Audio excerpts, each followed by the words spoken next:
Watch, let me make this simple for you. Sure. I'm going to ask you this question one more time. One more time. Okay. Two things are going to happen. You are either going to answer my question, or I'm going to hold you summarily in contempt, and the court officer will bring you to a jail cell, including a court-appointed lawyer. I understand that. Okay. And do you wish to represent yourself instead of having an attorney?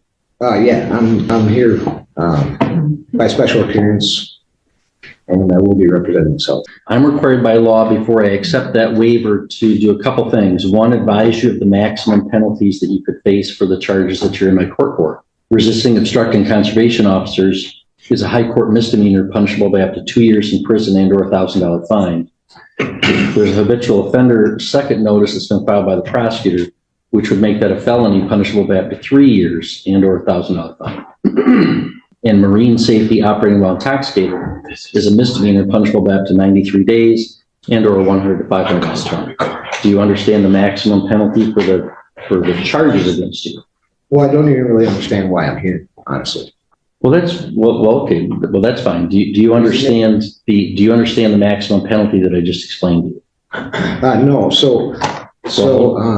Hold on. I can't let you represent yourself until I establish a couple things. Well, I need to establish a couple things too, honestly. Hold on. Well, I can't let you represent yourself until I establish a couple things, or I'm going to be in trouble.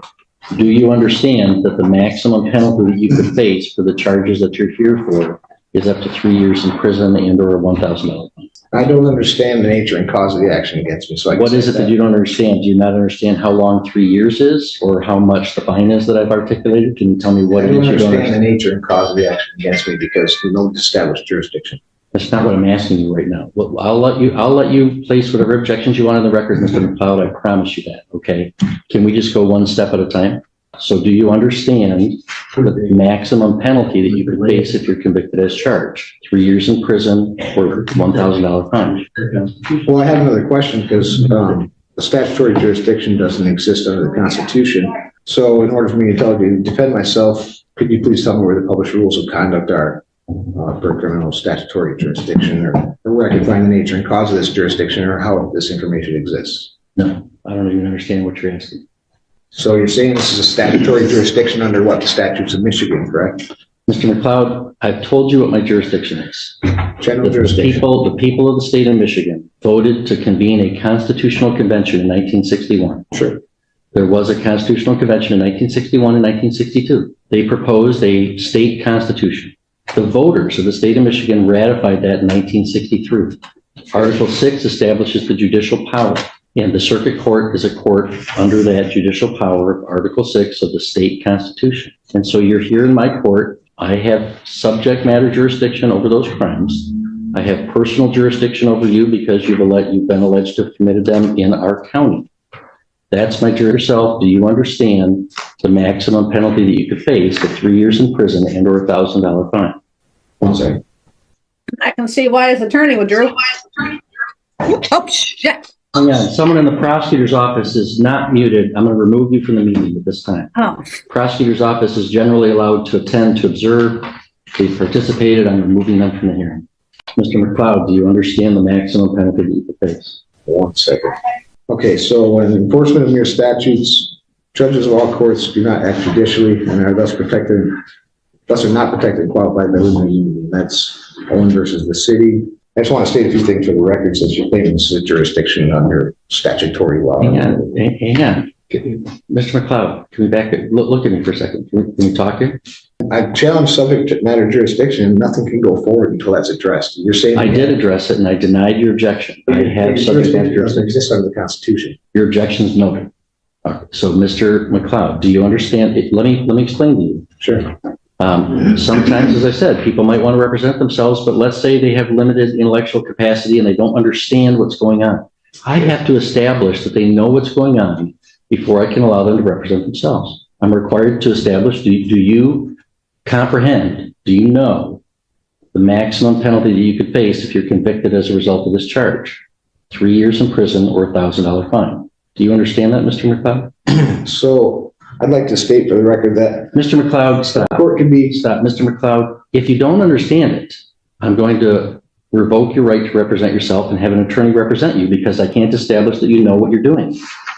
So do you know the Do you know- maximum penalty that you would? This court's jurisdiction, you haven't established it yet. You said you have a statutory jurisdiction which doesn't exist under the Constitution. I'm trying to figure out where I stand with this. So I can't answer any of your questions until you answer some of mine. That's not how it works. Are you refusing to answer my question? No, I'm Then answer it. Do you understand the maximum penalty that you face for this charge? So judges who become involved in enforcement of Mr. your McCloud, statutes. I have other matters, Mr. McCloud. Involved agency. What's that? You know, I understand you want to object to things, and you're going to be allowed to object to things, okay? Sure. But we have to do things one step at a time. And I do have other cases today.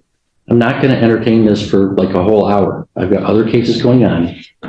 If you want to dig in your heels and just make this real complicated or real difficult, we could do that. And I can hold you in contempt, and you'll go back to a jail cell for a while. Well, Your and then we'll Honor, do I don't wish to be held in contempt. I just wish to exercise my Sixth Amendment right. That's fine. And So before I can let you under, I can before I cite can, laws. I can cite laws that will show you that the exercise of a right can be converted into a crime.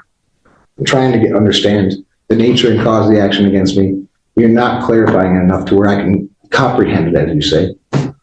you don't comprehend the maximum penalty that you would face. I'm not answering any of those questions until you establish that this is a court of the Constitution, has jurisdiction under these jurisdictions. I established it. I told you. You might think I'm wrong, and you can appeal There's it. no to the such Michigan thing as Court a of Appeals. statutory jurisdiction. Mr. McCloud, let me make this simple for you. Do you ever watch, let me make this simple for you. Sure. I'm going to ask you this question one more time. One more time. Okay. Two things are going to happen. You are either going to answer my question, or I'm going to hold you summarily in contempt, and the court officer will bring you to a jail cell, and we'll talk about it tomorrow. You understand that? So, Mr. McCloud, contempt for what? Mr. McCloud, two things are going to happen. You're going to answer my question, or you're going to jail for summary contempt for not complying with the court's request. Do you, Mr. McCloud, understand that the maximum penalty for the charge against you is 3 years in prison and or $1,000 fine? I don't understand the charges. Mr. McCloud is in contempt of court taken into custody. At this point, the judge has made the question extremely clear, but the defendant still refuses to give a direct answer. The key issue here is that the judge is trying to determine whether he understands the maximum penalty before allowing him to represent himself. But with the warning of contempt now on the table, the situation is about to get much more serious. Do you think the defendant should have simply answered the question and saved himself from what comes next? Really? For the charge against you is 3 years in prison and or $1,000 fine. I don't understand the charges. Mr. McCloud is in contempt of court taken into custody. Really? That's it.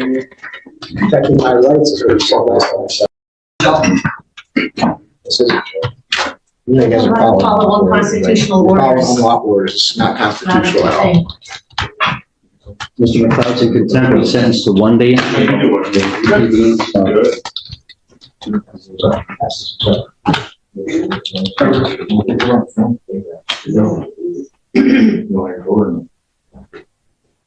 Mr. McCloud, your sentence is 1 day in jail. We'll reconvene tomorrow and get you This is notice. on the Constitution. I did nothing wrong except to question excessive exercise